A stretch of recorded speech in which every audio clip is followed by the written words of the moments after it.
house when I heard my son scream at the top of his lungs. And when I ran outside, his hands were clawing at his throat. I dropped to my knees beside him. "Buddy, what's wrong?" But he couldn't get a word out, his lips starting to swell. Then I saw the smear of purple on his hands, and the bush behind him, covered in berries that had never been in my yard before. My heart was pounding, because I'd just won full custody, and now he was choking in my arms. I called 911 and told them everything. When I looked back, my son's throat was closing, his face going blue. Then I saw her, my ex-wife who lost custody at the edge of the yard, police cars already pulling up behind her. She pointed at me and shrieked, "Those berries are poisonous! He keeps them in his yard! He's trying to kill our son!" She was trying to frame me as the bad guy, but my son was dying, so I turned him over and pounded his back to force the berries out. "Look, he's hurting him! Somebody stop him!" she screamed. A few purple berries flew from his mouth, but he still couldn't breathe. Then I remembered I kept an EpiPen inside, so I sprinted in, grabbed it, and slammed it into his thigh. He gasped, air finally filling his lungs, but before I could even hold him, the officers threw me to the ground and cuffed me. My ex scooped up our son, sobbing, "It's okay, my son. Mommy's got you now. Daddy's dangerous." I'd just won full custody, and now I was losing him over her lie. The cops dragged me toward the police car as my son coughed on the grass, the EpiPen finally working. "I love my son. Please, I didn't do this," I begged, but no one listened. Then a small voice croaked out, "Wait, Daddy didn't do it." Everyone froze and looked at him. My son pointed a shaking finger at his mother. "My mommy gave me the berries. She put it in his bush and said they were candy." My fists clenched. "You gave him berries he was allergic to. Are you insane?" The officers turned to my ex, whose face went white. "Ma'am, did you know he was allergic?" She stammered. I didn't know he had allergies. That was all it took." The cops let go of me and moved toward her, and as they turned her around to cuff her, a handful of purple berries tumbled out from her sleeve. I pulled my son into my arms. "This is exactly why you lost custody." I was in the house. I told my mom, "Can I please have no mayo on my sandwich?" But when she slid the plate across the table, the bread had mayo smeared all over it. I pushed it back, but she instantly got in my face. "Stop being so spoiled and entitled. Eat what you're given." Later that night, Dad ordered pizza, but it had anchovies even when I asked for none. And when I picked every anchovy off, my parents glared at me with their fists shaking in anger. The next morning, Mom made eggs with olives knowing I hated olives. And when I refused to eat them, Dad slammed his fork on the table. "That's it. You're gonna learn to like what you're given one way or another." Dad marched me up to my room, and Mom came in holding a jar of mayo, a tin of anchovies, and a jar of olives. I laughed. "You really think I'll be eating that?" But then Dad wrapped a padlock around my door handle. "You need 3 keys to unlock this padlock. There's 1 key at the bottom of each jar. You're not leaving your room until you eat everything in front of you and get those keys." He placed a chain on the latch and slammed the door, locking it from the outside. I stared at the spoon and 3 of the worst things I'd ever smelled, and my hands shook as I couldn't understand why my parents couldn't just accept I didn't like certain foods. 2 hours in, I was banging on the door, screaming to be let out, but Dad just yelled, "Not until you eat everything." I gulped and sat down, but as soon as I ate a spoonful of mayo, my stomach turned. I gagged into my sleeve, knowing I'd never get out, but then I noticed my old gym bag under the bed and got a crazy idea. I grinned and dumped the pound of mayo into my bag. "Just wait till they see this." Then I did the same with the anchovies and the olives. The smell made me nearly sick as anchovy oil trickled through my bag, but I fished the 3 keys out from the bottom of each jar and unlocked my door. I was free, but I wasn't done. I left the anchovy mayo bag sitting on my parents' bed and calmly walked downstairs. My mom instantly grinned. "See? That wasn't so bad. No more picky eating." But I grinned back at her. I didn't eat it. I threw it all out. Dad stood up so fast his chair scraped. "You what? Where did it go?" I laughed. "I put it in a bag, but don't worry. Since you two love mayo and anchovies and olives so much, I left the whole bag in your room so you could eat it." Their faces went purple and they bolted up the stairs. Mom never gave me mayo again. I told my mom, I went for a jump shot during recess, and the new kid Caleb punched me in the face while I was in the air. I fell on the ground hard and hit my head, but he simply grabbed the ball, no blood, no foul, then ran down the other end and scored. I got up clutching my head, but next time I grabbed the ball, he shoulder tackled me like this was football. "Where I'm from, this is soft." He stood over me. I looked around and saw everyone scared of him because he was buff and had at least 5 inches on everyone. The next day during recess, Caleb tripped the smallest kid on the court. I clenched my fists, but knew there was nothing I could do. My friends cleared out, no longer wanting to play with him, and that's when Caleb's eyes locked onto me. Me and you, one-on-one. He threw the ball at my chest. The first play, Caleb pushed me into a metal pole and my nose started bleeding. But the next time I got the ball, I threw up a shot. He shoved me to the floor, but the ball was already in the air. It swished and everyone cheered. I grinned from the floor, and one bitch. But suddenly Caleb clenched his teeth. My heart sank as he raised his shoe, and he stomped on my arm hard before I could move it. I screamed in pain as it was bent the wrong way, while Caleb laughed. "Where's your N1 now?" I spent a week in the hospital with a broken arm, and when I came back with my arm in a cast, Caleb had again forced everyone to play. I watched him tackle another kid, and had enough. I stepped onto the court. Caleb smirked. "You want your other arm broken? Remember, no blood, no foul." But I just nodded, because I had a plan. The first time Caleb caught the ball and drove to the rim, I waited until he was in the air. Then I instantly got under him and bent over. Caleb's eyes widened in horror as he realized what I was doing, and his knees hit my hip, sending him flying over me. He landed face first on the concrete he'd shoved me and started groaning in pain. 3 of his teeth were scattered around him as red pooled under his face. I knelt down. "No blood, no foul, Caleb." He came back to school 4 weeks later, but when I took a shot, he tried to defend normally. We still let him play, but he never tried to injure anyone again.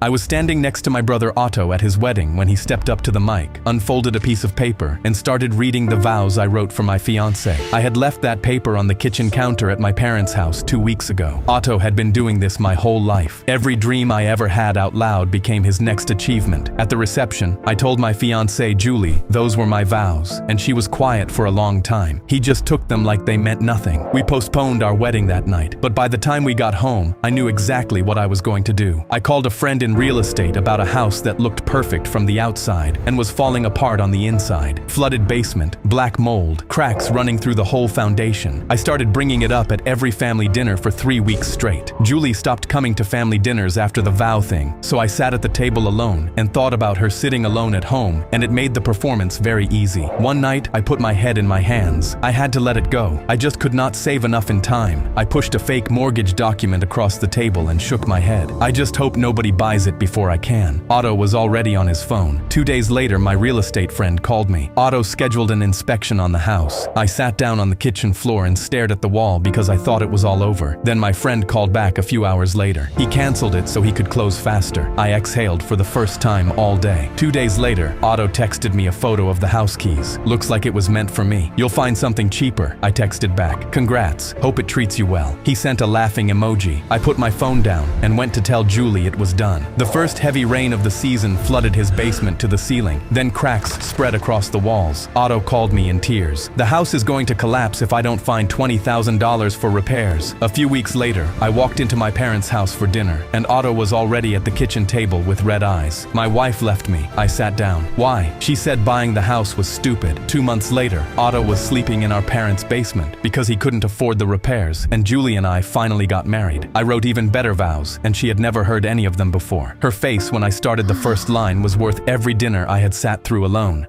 I was standing next to my brother. Me and my wife gripped our terminally ill son's hand, trying to fight off the tears, but he weakly pressed a small metal circle into my lap. "I found this piece of metal, Dad. Promise me you'll wear it." It had "Super Cop Dad" written on it, and he used the last bit of his strength to weakly pin it to my chest. "I'm so happy I got to have you as my parents." He said his last words and fell back, and tears fell from my eyes as he flatlined. I walked into my station next morning, gently caressing the circle on my chest, feeling numb when my chief got in my face. "What's that stupid circle on your chest?" "Super Cop Dad." He squinted closer. "I'm throwing this away. It's unprofessional." His hand shot towards it, but I instantly stepped back, feeling my fists curl in anger. "My son gave it to me. He died yesterday." The chief went quiet, then shook his head. "Then bring flowers to his grave or something. But here you follow dress code." I was about to crash out, but suddenly our radio crackled. A 911 call was coming through for an armed robbery at 17 Oak Hill Avenue. My hand instantly flew over my mouth as that was my address, and my wife was at home. Me and the chief sprinted to the car, my hands trembling on the wheel. My heart raced because I was minutes away from losing my wife and son within 24 hours of each other, but I could barely even think because the chief just kept yelling about how unprofessional the metal circle looked if we made an arrest. We pulled into my driveway, and I immediately got out, sprinting to the door with my firearm raised. I kicked it down, not having time to use my key, and my jaw instantly dropped. My wife was in the kitchen, tied up on the floor with her face bruised. Her eyes burst open as she saw me, and she tried screaming through her gag. I ran towards her, but suddenly the intruder popped out from behind the kitchen door. He shot before I had time to react, and my life flashed before my eyes as I realized my wife was about to watch me die. But then the bullet hit the Super Cop Dad circle on my chest. It bounced back and lodged into the robber's kneecap. He fell to the floor screaming, and my chief instantly ran towards him, cuffing him while he shrieked in pain. I dropped to my knees, untying my wife, and we both held each other sobbing. "He saved our life," she cried into my chest. "Our son saved us." I took off the Super Cop Dad circle. It was dented, it was perfect, and it had saved our life. I squeezed it in my palm and told the chief I was wearing it whether he liked it or not.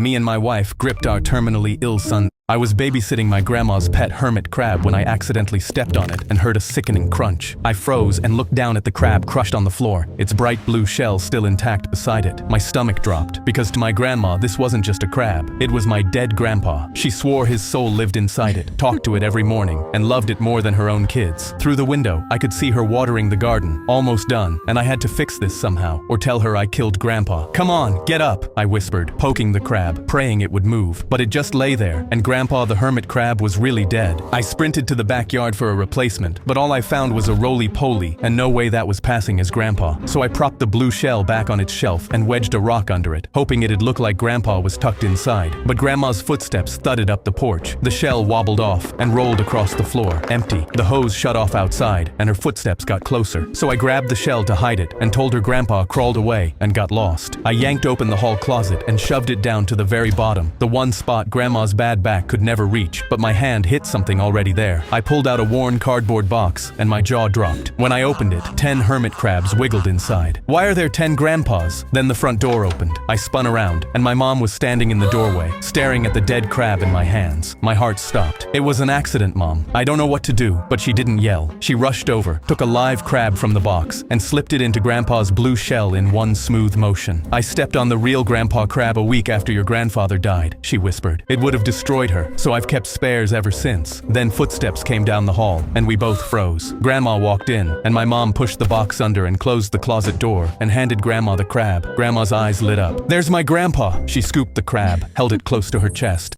I was babysitting my grandma. I was crying at my mom's open casket in our living room when I saw my brother lean over her and slip the wedding ring off her finger, putting it in his pocket. He cackled under his breath and glanced around to see if anyone had noticed before walking away. I immediately grabbed his arm, tears running down my face. "Bro, are you stealing from our dead mom?" But he shrugged me off. My throat tightened because Mom made me promise to bury her with that ring, so I couldn't let him get away with this. I pulled him aside, keeping my voice low because my whole family was grieving behind us. "Put it back. She wanted to be buried with it." He pushed my chest. "She's dead, bro. She doesn't need it, but I do." My fists clenched, and he pointed at the coin collection sitting on Mom's memory table. "She left me that piece of garbage as inheritance. You all got hella money, so I'm going to sell this ring and get what I'm owed." I took a deep breath, trying not to fight him for disrespecting our mom. "Put the ring back now, or I'm telling everyone you stole it." He dangled it in front of my face. "You really want to ruin Mom's funeral over a ring? You do that to her? How selfish are you?" His words twisted my stomach, and I almost believed I was the bad guy. He started sprinting towards the back door, getting away. But then I looked at my mom lying there, and I knew I couldn't fail her, so I did the unthinkable. I ran to the casket and lifted Mom's hand for the whole room to see. Her ring finger was bare, and the family gasped. Someone stole the wedding ring off our dead mother. Every head turned as I pointed at my brother by the door. "Empty your pockets, little bro." He turned to leave, but my dad blocked the door, reached into his pocket, and pulled out the ring. Dad let out a tear, then pointed at the coin collection. "That thing your mother left you, I had it appraised last week. It's worth more than what everyone else got combined." My brother's whole face lit up. "You should have said that. Let me put it back." Dad lifted a finger. "But after what you just did, it's going to your brother. You get nothing." Dad opened the door and kicked him out as he cried, and then handed me the ring. I slid it onto her finger where it belonged and kissed her forehead goodbye.